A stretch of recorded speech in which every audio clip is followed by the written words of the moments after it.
you have to do disclosure of assets. Almost every public servant has to do a disclosure of assets, and you have to renew it every single year.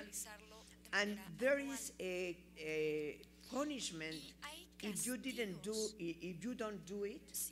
But most of the times, the punishment is because someone did it 1 day late or 3 days late. You have from the 1st of May to the 31st of every single year to renew your disclosure of assets. This is not public. It is the decision of the public servants if they want to make it available to the general public. Always they allege security problems, and with the problem that we have with kidnapping, that fulfill the discourse or the reasons for the politicians. But most of the punishments that we know about disclosure of assets is because people doesn't do it on time. Maybe no one asked if that was Canadian time or Mexican time. Mexican always think 31st of May or 1st of June could be exactly the same, and you can be punished, and you have the Secretaría de Función Pública, which is the General Comptroller, can scold you and even refrain you to be in office for 2 or 3 days. But there is zero follow-up of the disclosure of assets. I mean, there is no like a random investigation saying, I would say a random number, like 1,000 public servants a year doing by lotto. We will review the last 5 disclosure of assets in order to see if this is logical with the salary, etc. So in one hand, you have a very strong law, but you let loose the most important ends and enforcement. I must say, and I'm really saying that even with Shane, that we have zero culture, zero idea about the disclosure of interest.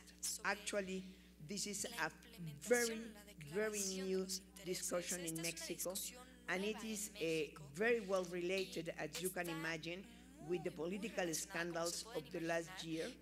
Our version of the White House, which is not the presidential house, but the house, the private home of the president, that was the first time that in public opinion it becomes really important to start to discussing about disclosure of interest.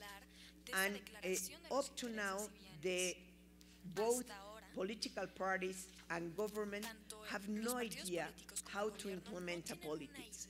They even start talking, you have to fulfill a page, a format of a conflict of interest. And we were saying at Transparencia Mexicana, you cannot fulfill a disclosure of conflict of interest because you have no idea what conflict of interest you can be once you are in office.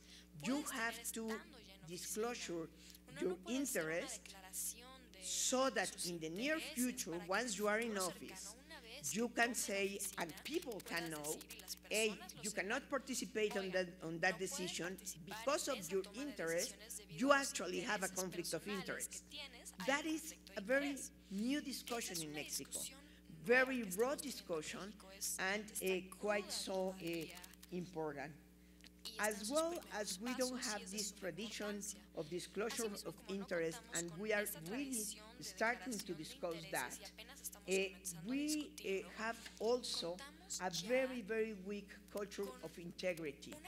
The discussion in Mexico about corruption is always as the public sector is corrupt, the politicians are corrupt, the members of Congress are corrupt.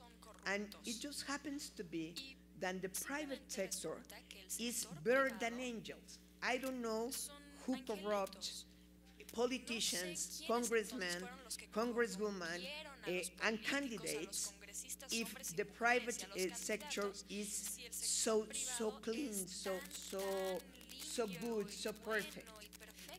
For the first time this year, a very important leader of the private sector, the head of Consejo Coordinador Empresarial, for the first time in history, he said in a public speech, very important public speech, I think that we have to review how, what is doing the public sector, because maybe we can be part of the problem.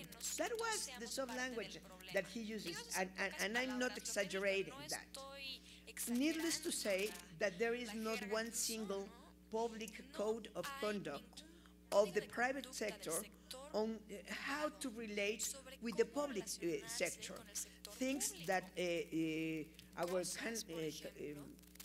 colleague from Canada were saying, like you have to public or your meetings, who are you meeting with, what kinds of lobbyists are interacting with Congress in the passing of one law or another. These kind of things are still in very underdeveloped in Mexico, and I think it's really very important. The good news in this part, I think, because of all the political scandals, there has been in the last, I would say, 10 years, or maybe a little bit more, maybe 15 years, a very strong participation of civil society. Civil society is every time much more involved with this kind of problematic. One very good example, I will give you two, is the promotion that some NGOs, among them Transparencia Mexicana, did in the last election. We sent through the social networks, through Twitter and all of that, a campaign inviting all the candidates to disclose their assets, their interests, as well as their last tax payment form. We call it 3 out of 3, and it was amazing, the response of the public. We didn't spend, and I say it with absolutely honestly, a dime on that. We didn't have a dime for publicity, and it was very successful through the redes sociales, through the social networks, Twitter, Facebook, etc., as well as the public opinion leaders. Almost every morning news in the radio or in TV were asking the candidates, okay, I will interview. Did you already did your 3 out of 3, or you did not? In terms of number of candidates that they did their 3 out of 3, it was really very small, but was very significant, absolutely. The second thing that I would like to say, and I'm running out of time, that's what I put my clock here, my telephone. The other thing that was very important was the involvement of the NGOs in the design of the constitutional reform of the Sistema Nacional Anticorrupción, trying to connect all these pieces in the law that are in Mexico loose by the time. I think we are really getting better, but we have still a lot of things to do. I am convinced that transparency do not combat corruption, is not the idea of transparency. Transparency should prevent corruption, but only if you have a very coordinated and coherent legal framework. If you don't have a coherent legal framework, and you have a strong legal framework just on transparency, the worst side effect is that you will expose corruption, but because that doesn't have consequences, the number of cynical politicians will increase, not decrease. And that becomes very frustrating for the society and very frustrating for the voters. So, of course, I'm not suggesting that we have to weaken the framework of transparency, but to strengthen the other ones, and of course, make them coherent and connected from the election time to the time that you are in office, like a single flow of time and flow of actions. Thank you very much. Thank you, Madam.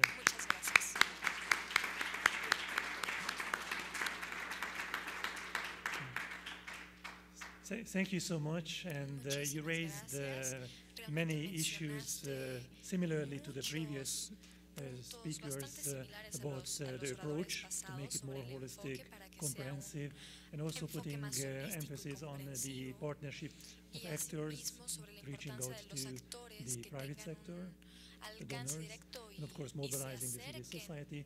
But probably the most important in Latin America, this is the implementation gap. And I think addressing what are the good practices, what are not only the good laws, but what are the good practices, the good measures for applying them. And I'd like to know, again, your views and open the floor for questions and also sharing your views to all the three previous speakers. Yes, please. Thank you very much. I think our hope is the citizens. Our hope is the education and the social participation. The flow of money underground or by the capital is strong every time. And government and Congress install many measures to control, and it's also an opportunity to get more money for the capital. Always find a way to do a business by that way. I think we need more integrity, and we need to find an equilibrium between the government and society. That's my point of view. Thank you. So I collect a few more questions before giving. So could you please introduce yourself here? The micro.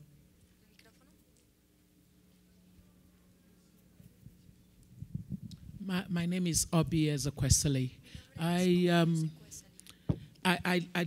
listened to Jean-Pierre, and one thing that's consistent with the way you put forward what you had done over the course of 17 years was essentially to figure a way to compel the right kind of action on the part of everybody that's involved in the political systems.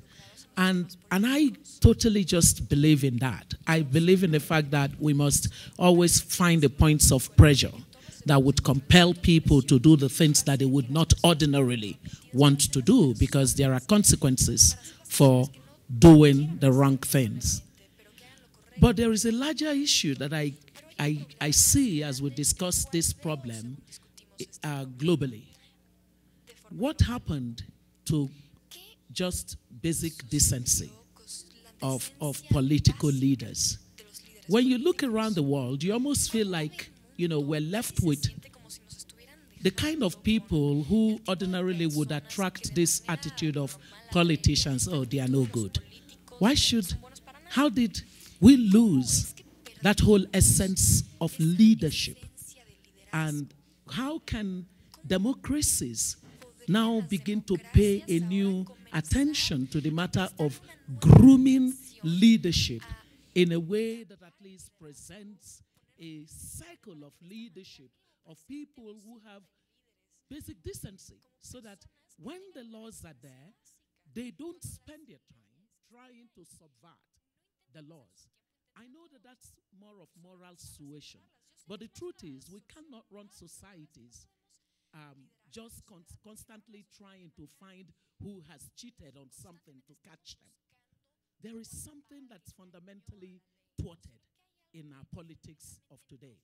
And while we look at all the legislative agenda, the citizens' participation agenda, I would propose that even within the political actors, the people who are interested in political development, that we would have more of you that are interested. I come from the field of economic policy, but we need to have more of you in this field that are paying attention to the grooming of leadership, ethical leadership in societies. We need a new tranche of those kinds of leaders. Thank you very much. Thank you so much. In the first round, there are two or maybe three more. Please. Yes, please. Hello. Hello. Good morning. I'm Dr. N.C. Swaim from India. I'm in charge of monitoring campaign finance and political finance for the country. As I understood, in Brazil, there is no limit to corporate funding. On the other hand, Mexico, it is only restricted to individuals. So is there any golden rule for corporate funding? Because that's a big problem we are facing. The policy making gets subdued by the corporate funding. So there can be a match. What is the limit prescribed for corporate funding? Thank you so much. A very technical question addressed to all of you. Do you have in Canada, in Brazil, or in Mexico rules pertaining to newcomers? That is to say, a party appearing for the first time in the election. If they get the money under the usual rules, it's too late, perhaps. They get it afterwards, after they succeed. But if they don't succeed, they get nothing. So do you have an incentive for newcomers? And what are the specific rules? Thank you. And last, in the first round, please.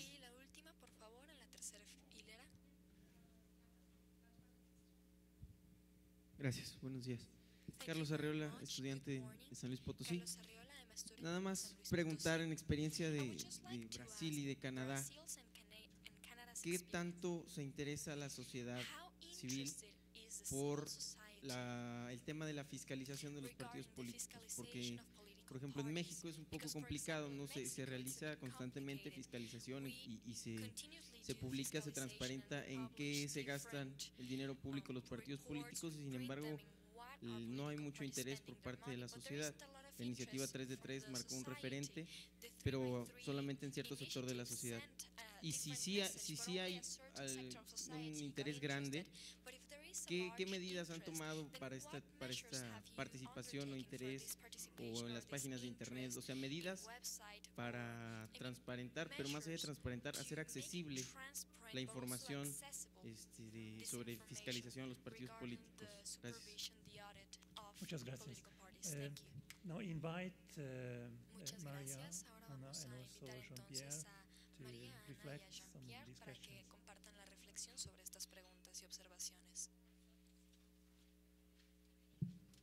Okay. I didn't get your name. Your full name. Okay. It's not that we don't have limits. We don't have campaign limits, but we have limits for donation of corporate donation. There was part of the slide. It is 2% of the gross income in the previous fiscal year. It's as the minister mentioned yesterday. It's not good because it's too much. But we're working on it, and we are also working the political reform now to have a limit to how much a donor can give to one party and one race as well, so that we limit that more. I think that was your question, yes? Yeah? Okay, so we work. I'm not going to bring you the figure because it doesn't make any sense, because we have these exchange, changing. So, but anyway, it's just like this. Okay, and we're going to keep this limit of 2% anyway. Okay.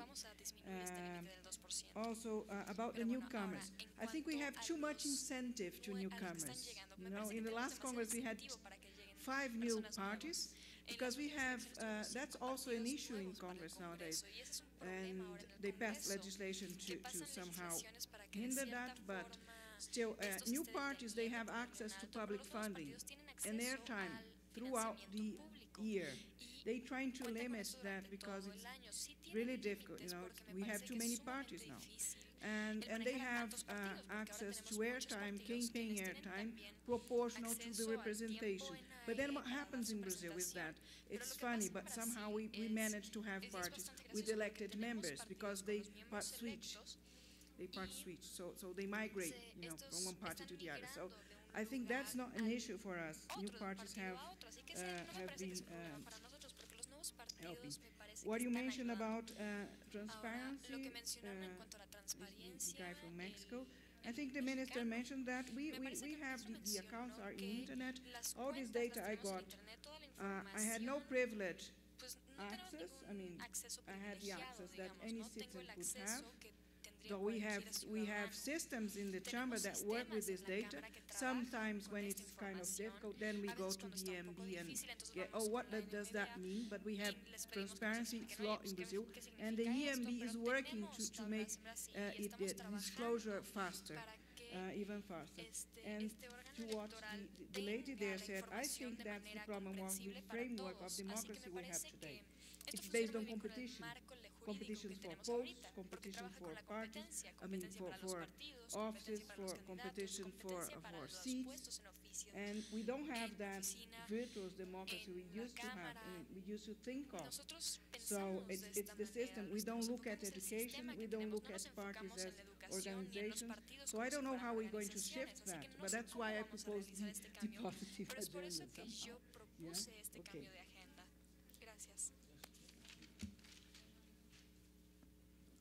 Limit on corporate funding, 0.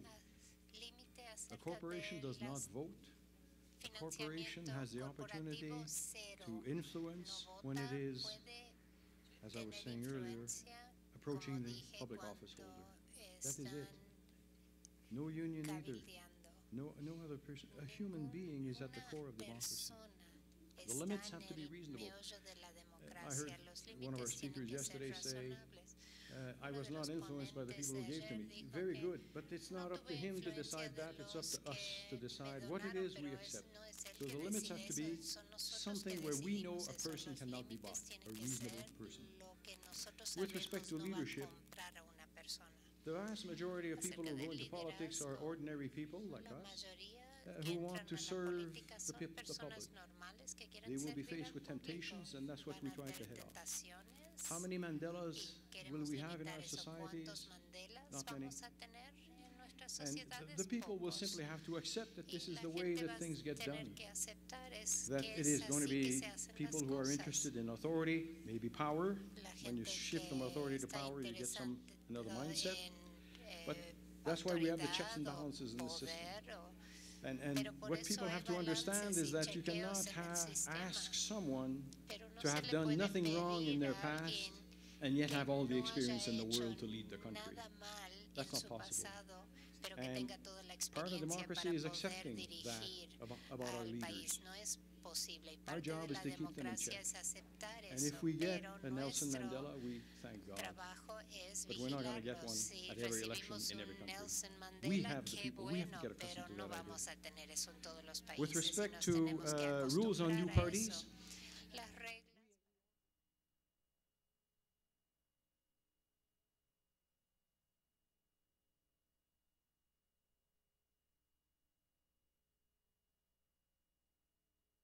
system that exists now.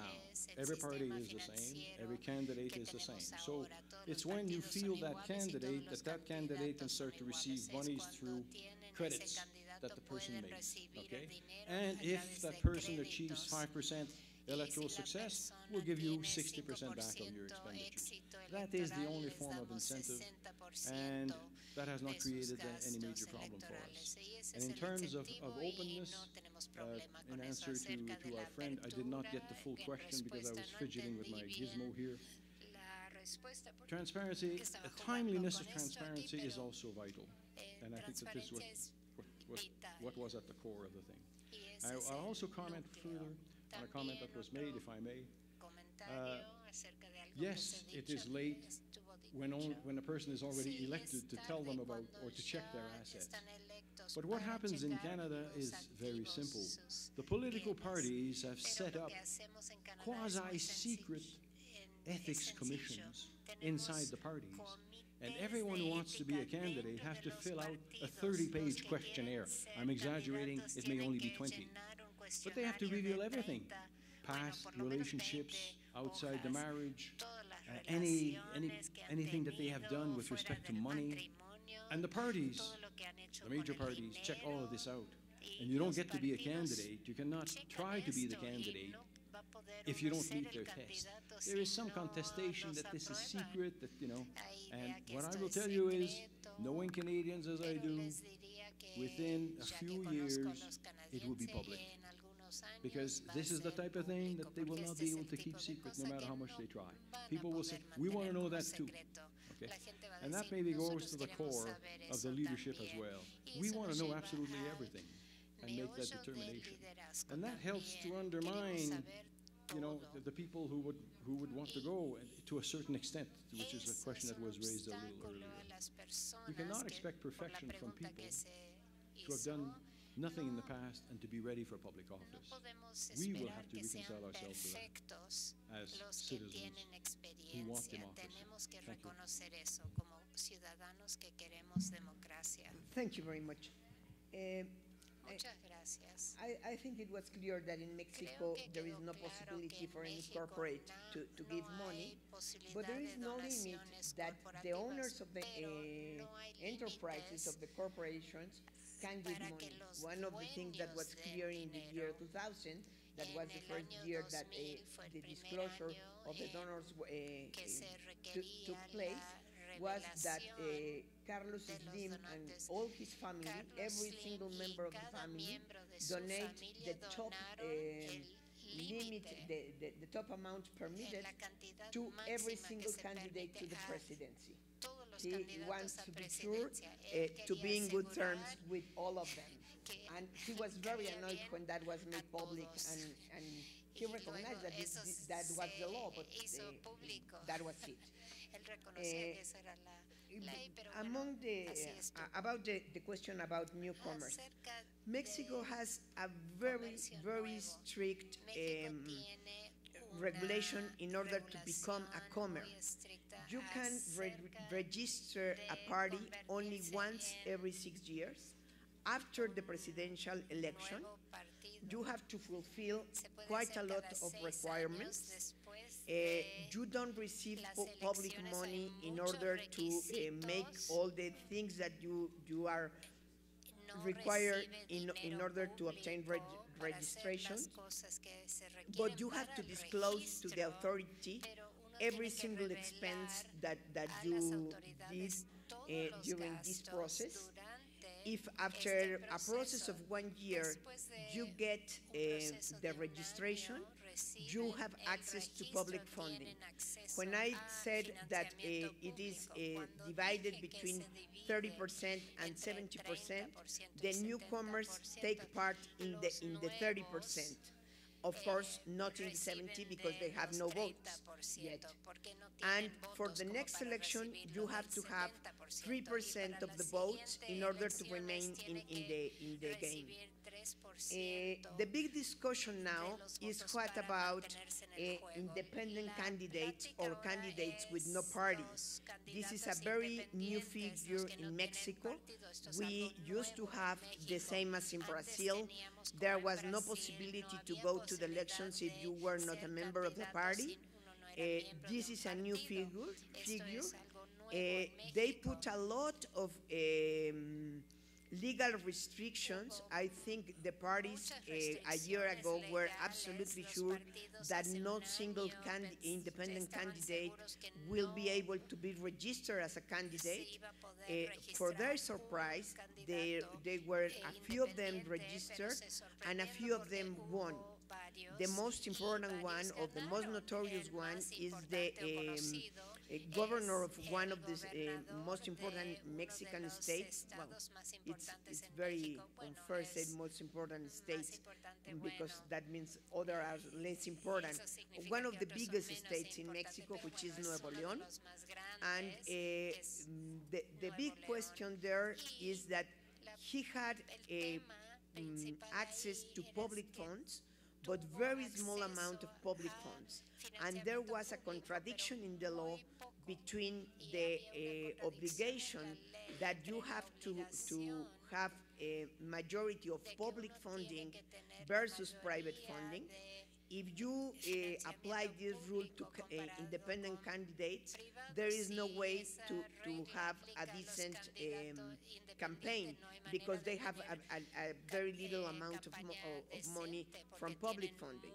What happened, especially in Nuevo León, was that he has a lot of private funding, all of them for the 10 most important families in Nuevo León and in Mexico. So I don't know if that it really can qualify as an independent candidate. I mean, it's obvious that his dependency is to these 10 families, and that will be a problem. Thank you very much. Thank you so much. Because we started quietly and we had a technical incident, I'd like to again give further space for interventions. So if you have any question, please.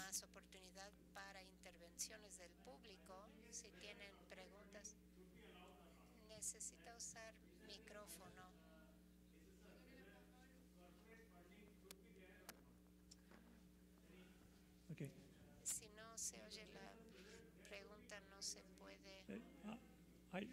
I will respond, but maybe let's give another opportunity to others. Thank you. My name is Miguel Angel. I come from Spain, the political party Podemos. I wanted to bring up an issue that I think is important. It's not only about what are the perfect reforms that we would like to see in the system, is how you bring them about.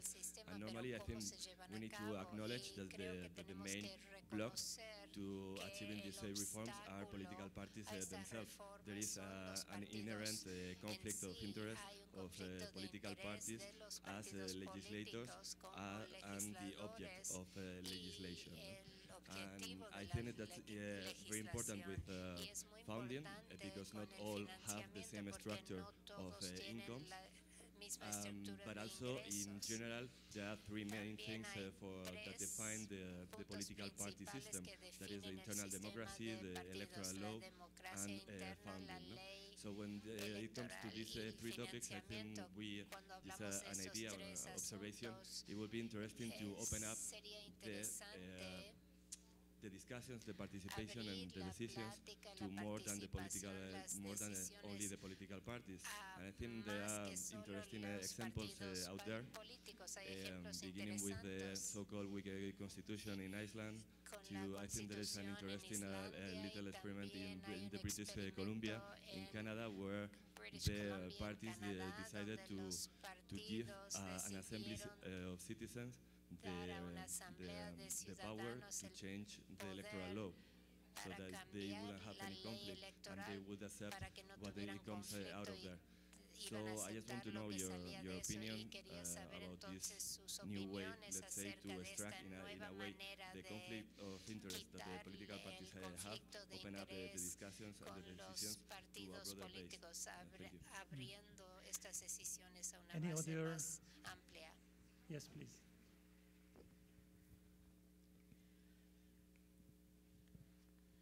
¿Qué tal? Buenos días. Ernesto García de San Luis Potosí.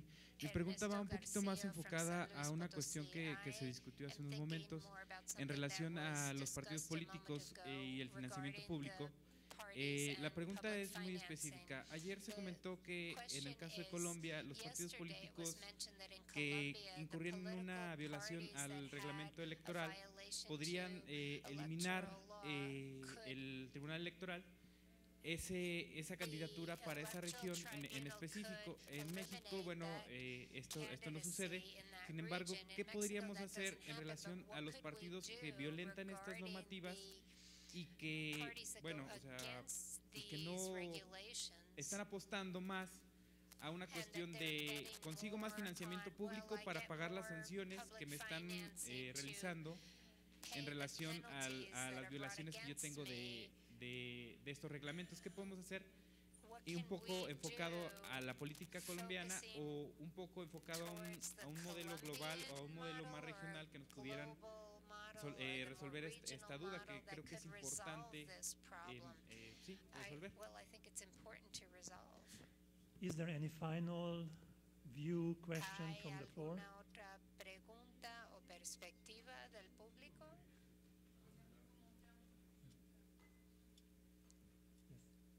Thank you. What intrigued me in all your presentations is that it's scandals that drive change. And you've mentioned scandals in each of your countries. But there's a difference, it seems, in what that scandal led to. In Canada, it seems that that scandal led to reforms that now seem to be working, legal reforms and institutional reforms that have changed the way money influences politics. Whereas in Brazil and Mexico, I get the impression there were reforms, but the countries are still struggling. So how do you explain that certain scandals and certain public movements do allow for sufficient legal change, whereas others don't lead to that? This is the political economy part, the social. So I'd like to invite all of you for, responding, but also your final remarks. So if you have any additional view or remarks or messages you would like to share with the audience. Thank you. Maybe starting, John? Okay. Well, with respect to the last question, which is the most difficult, when I face a difficult question like this, I say, if I knew the answer to everything, I'd be teaching philosophy at the University of Paris. But that is not very satisfactory. I'll come back to something else in a minute. The conflict of interest of legislators, it's a form of conflict of interest, but it is one that is out in the public. And that changes the nature of it. And when we talk about public engagement, there's civil society that should be involved here as well. The involvement of the media I found most helpful when the editorialists start to harp on something. And at the same time, even though there is an apparent conflict of interest for the legislators, if it is an idea that resonates with the public, a political party or several political parties might decide to adopt it because they will see a benefit, electorally speaking. And that is what one must try to do, is try to get a political party to say we are interested in changing the system. And we agree with this point of view. And if we are elected, or if we have a lot of influence, we will move in this direction. This is how you can, this is the only way that you can in a democracy. If it is a very good idea, but you're not able to muster any support for it through these various means, it will die on the grapevine. It has to find support.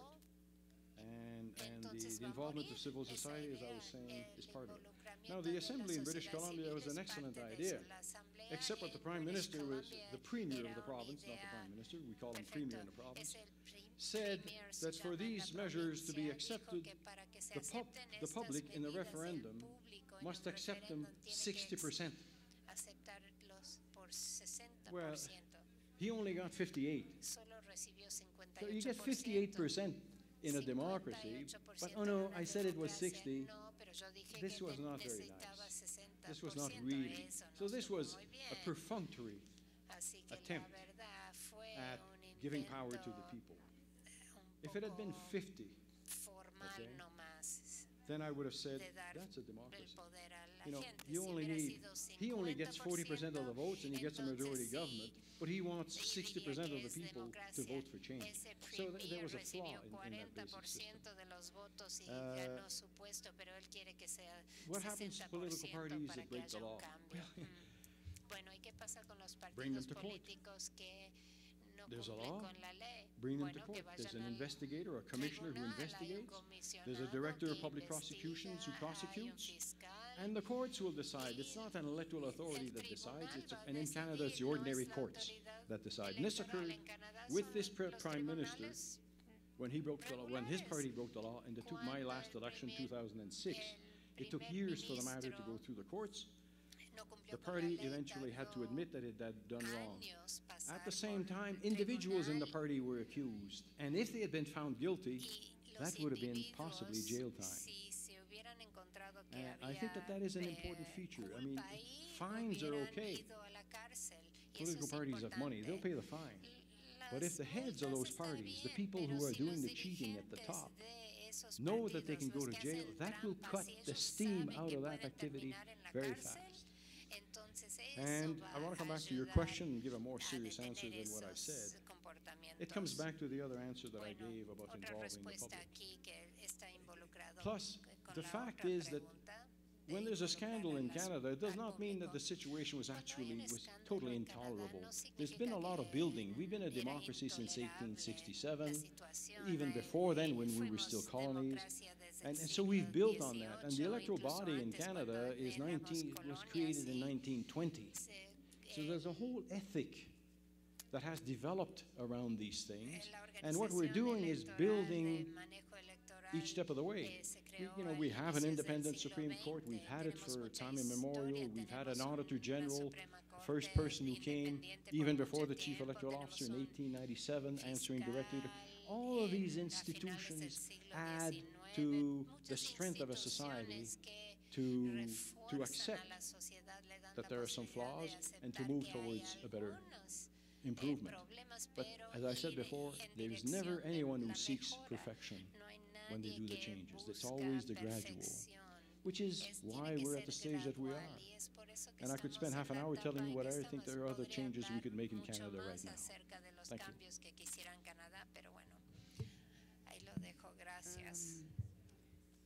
Regarding the question of the corporate funding, first of all, I would like to say that I'm not speaking, as a representative of the Chamber of Deputies or the Labour Democratic Party. I should answer that as, more like a professor or, a person from the media or whatever, but not, or a technical advisor. There are two answers. I mean, if you follow Constitution, we should, not have corporate funding in Brazil, because that was the idea, the primary idea, and our first national law really banned, corporate funding. But today, I think seriously, it wouldn't work if we just banned. So we have to have limits and work on positive, legislation, so that this gets less important to have more citizen participation.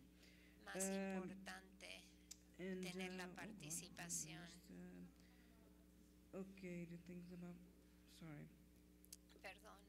Well, the difficult question you posed about how which scandals, push us to do what we do. I think it has, being a journalist, I think it has to do with the media. If the media, sets the scandal, as a primary issue and goes on pushing Congress to do something about it, then people will, go to the streets, protest, and go on until Congress responds. So I think there is a media issue there, and a very important one. So I don't want to take more time. Really, as a final remark, I really want to thank you. I think it's a